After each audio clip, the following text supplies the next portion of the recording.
Hello everyone, my name is Sam here with Physical Therapy Marketing, and I just wanted to give you a run through of the Physical Therapy Marketing blog. I am really excited to have this blog up. I've had so many different ideas of what I wanted to do with it, and I thought, you know what, blog is the best way to go because blogs are very popular right now. Um, the way they're structured, it attracts the search engine spiders, so it's going to generate a lot of traffic. Uh, and I'm really excited about that. Those are one of the things we're gonna go over later on in another video. I'm gonna show you guys how to set up a blog, how to uh, start creating blog posts about a certain topic that you're interested in, so that you can start getting some readership and getting building a community. But basically, the physical therapy marketing blog here, if you speak a different language or uh, you read in another language, or you like to practice like myself, I like to practice in Spanish and in Portuguese. You can change that here with the translation. Um, you have the categories set up over here. Here you have your archives, pages, pretty much the pages that I'll be adding to the site, no more than what I have here. Services, be on the lookout for this because I'm going to have different types of services, custom services like blog installation, script installation, um, little things that will help you create that web presence for you.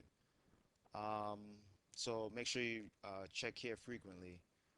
If you want to subscribe to this blog and get updates as I make my post, you want to click on this link here and you enter your email address, and every time I make a post you'll be updated immediately. If you want to subscribe to the blog as a feed, you can click on this button right here and you can subscribe to the blog as a feed. Here I have a calendar. It's not really active. The calendar that you do want to look at is the one that's here.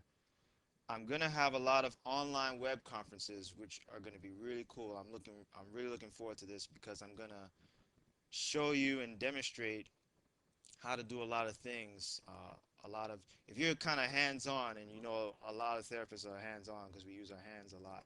Um, if you're a manual therapist, um, well, this is kind of the same thing, but for the internet. So hands-on meaning getting involved in your web projects, getting involved in your online marketing, your email marketing.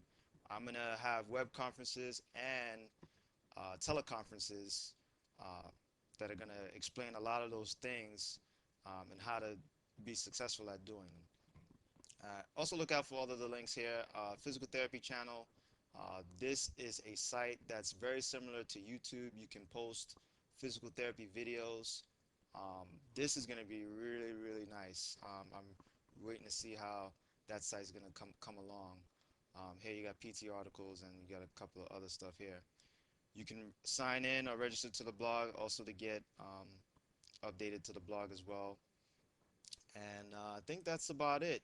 So, um, pretty much physical therapy marketing. I know you guys, some of you have private practices, some of you do give continuing education courses, others have physical therapy products, but you know, you have to market those things in order to get awareness of it, in order to get exposure. And people are going to the web more and more every day, trying accessing for information. And I don't really hear a lot of PTs saying that they're using the web, and that kind of concerns me because we have so much to offer, and I think it's unfortunate that we don't really have that presence online like we should, and I'm hoping that I can change that. Now, a lot of PTs as hobbies, at least some of my colleagues that I talk to as hobbies, some were dancers, some my colleagues were pilots, and these were things that they did outside of PT. I had another colleague of mine. He's a stand-up comedian. He does improv, but I went to one of his shows. I didn't think he was really that funny, but other than that, one of my things was building websites and marketing those websites. When I was in college, that's pretty much what I did to pay for my books for school, because PT books, that Netter's Gross Anatomy, oh my goodness, that killed my wallet. Gray's Anatomy, that thing, I still have it. I mean, I still reference it every so often, but I mean, it's huge, and it cost a fortune. But I used uh, my knowledge for building websites and marketing to pay for those things, because that's kind of what I did back 10 years ago. And I want to use that knowledge now to help PTs create their web presence. And also just to help brainstorm some offline ideas too. Because as well as having an online presence, you also want to have an offline presence. So the two can, you can have a well balance of both. All right. You don't want to have too much of one. You want to have a well balanced mixture of both. So we're going to go through both uh, uh, sides of the fence of creating an online and offline presence. So that's pretty much about it. If you have any comments, um, you can contact me through the blog.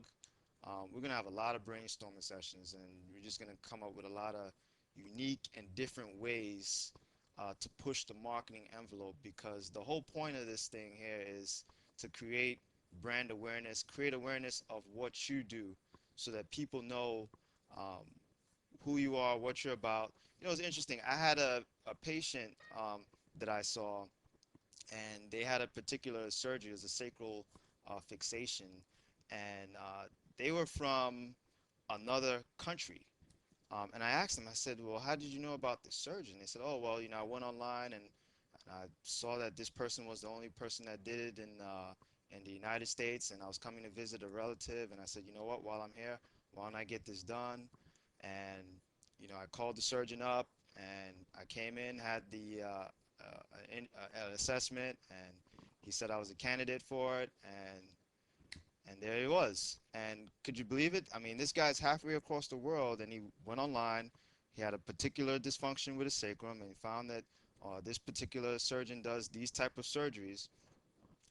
Called him up and came in and got the surgery done, and uh, he's on his way to a full recovery. So my whole point is, we possess a lot of different skills, a lot of manual skills, a lot of um, skills in the clinic, a lot of knowledge in certain topics, certain areas that we need to let other people aware of. So the only way you can do that is through marketing yourself, and hopefully we'll all learn together and be successful at what we do. All right, so stay tuned. Keep on the lookout for any posts. Make sure you subscribe here if you want to be updated to the blog, and I'll see you soon.